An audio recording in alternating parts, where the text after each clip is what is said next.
My name is Stacy Engel. I grew up in Delaware. Now I live in Old Bridge, New Jersey.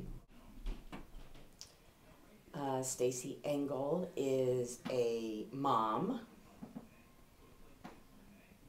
I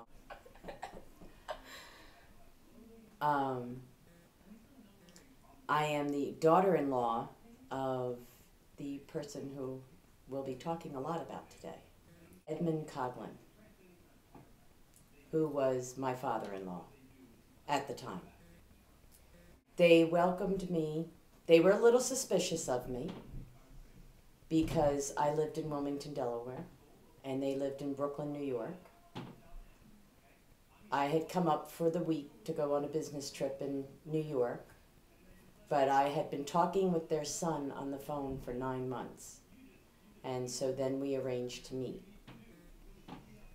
So they just couldn't comprehend this whole meeting somebody over the telephone, and their son, Ken, for future reference, Ken and I really hit it off right as soon as we met each other.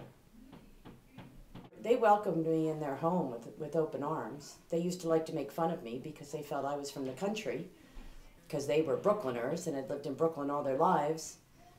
I would go running out into the streets of Brooklyn in bare feet, and the two of them would call out the window that I wasn't living in the country anymore. I was in the city, and to get shoes on my feet.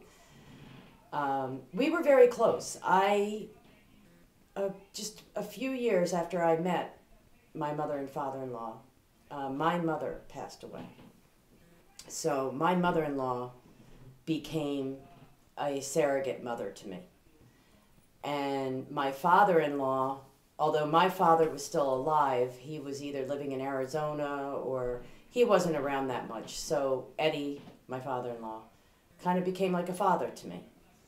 He would yell at me if I did something wrong. He would come and pull me out of a bar if he wanted to. He would act like a real father, and so would Dee act like a real mother.